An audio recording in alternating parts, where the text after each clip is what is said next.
नमस्ते सभी को। तो ये अनिरुद्धाचार्य जी का वीडियो आजकल बड़ा फेमस हो रहा है, जिसमें कहते हैं कि गर्ग संहिता और ब्रह्मवैवर्त पुराण में लिखा है कि श्री कृष्ण जी का विवाह राधा जी से हुआ था। तो सबसे पहले तो ये बात हुआ कि जो गर्गाचार्य थे उनकी जो सबसे पुरानी टेक्स्ट है, यानी जो ग्रंथ है, उन्होंने एस्ट्रोनॉमिकल एक ग्रंथ लिखा था जो 1st सेंचुरी एडी का है। हालांकि हम ऐतिहासिक रूप से महाभारत के हिसाब से हम उनको 5000 साल पुराना मानते हैं, महाभारत कालीन मानते हैं, लेकिन फिर भी अगर मॉडर्न इतिहास के हिसाब से चले तो 1st सेंचुरी एडी का उनके सबसे पुराना लिखा हुआ ग्रंथ मिलता है जो ज्योतिष पे है। ठीक है, तो फिर ये बताओ 1st सेंचुरी एडी में, अब देखो ये मैं किताब से रेफरेंस दे रहा हूँ, इसमें लिखा हुआ है कि जो ये आपका गर्ग संहिता जो है ये 6 से 7 सेंचुरी एडी तक का सबसे एस्ट्रोनॉमिकल डेटिंग निकलता है। इसका एस्ट्रोनॉमिकल यानी ज्योतिष से डेटिंग निकलता है, जो कि सबसे ऑथेंटिक माना जाना चाहिए। ठीक है, सबसे ऑथेंटिक माना जाना चाहिए। तो अब ये बताओ कि 1st सेंचुरी में इतने डेकेड्स हो जिएंगे क्या, इतने वो सेंचुरीज तक जिएंगे और आके यहाँ पे लिख के जाएंगे 7th सेंचुरी 6th सेंचुरी में आके लिख के जाएंगे गर्ग संहिता है, मूर्ख किसी और को बनाना। ठीक है, और दूसरा ये कि आपका जो ये ब्रह्मवैवर्त पुराण है, ठीक है, आपने ब्रह्मवैवर्त पुराण का रेफरेंस दिया।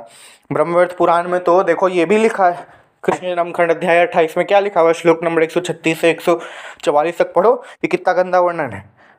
अब ब्रह्मवैवर्त पुराण में आपको मैं राधा रानी का कैरेक्टर दिखाता हूँ। ब्रह्मवैवर्त पुराण की कृष्ण जन्म खंड अध्याय 15 में क्या लिखा हुआ है, ये देखो, ये पूरा एकदम पीडोफाइल वाला हरकत कर रही हैं वो कृष्ण जी के साथ। देखो ये क्या लिखा हुआ है यहाँ पे है।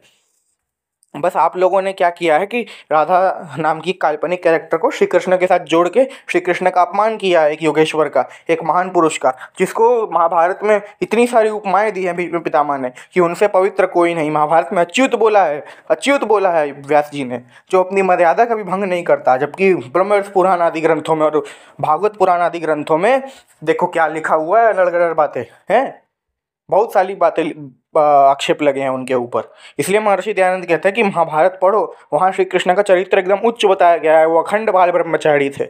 इसलिए महाभारत के उद्योग पर्व में व्यास जी ने क्या बोला, व्यास जी ने बोला कि जैसे सीता माता के लिए श्री राम है वैसे ही रुक्मणी माता के लिए श्री कृष्ण है। इससे सिद्ध हुआ कि श्री कृष्ण जो थे वो अखंड बाल ब्रह्मचारी थे, कोई रासलीला फासलीला की कहानी नहीं थी। ये सब फर्जी कहानियाँ हैं, इन सबसे हटिए, पुराणों को गपोड़ों को त्यागिए, सत्य का स्वीकार करिए। ठीक है, श्री कृष्ण की केवल एक ही पत्नी थी और वो कभी किसी स्त्री की तरफ न पहले कभी देखे और न बाद में कभी देखे, वो केवल रुक्मणी माता के थे, हैं और रहेंगे। ये सत्य सनातन वैदिक धर्म का श्री कृष्ण है, यही योगेश्वर श्री कृष्ण है, यही गीता का श्री कृष्ण है। ओम नमस्ते।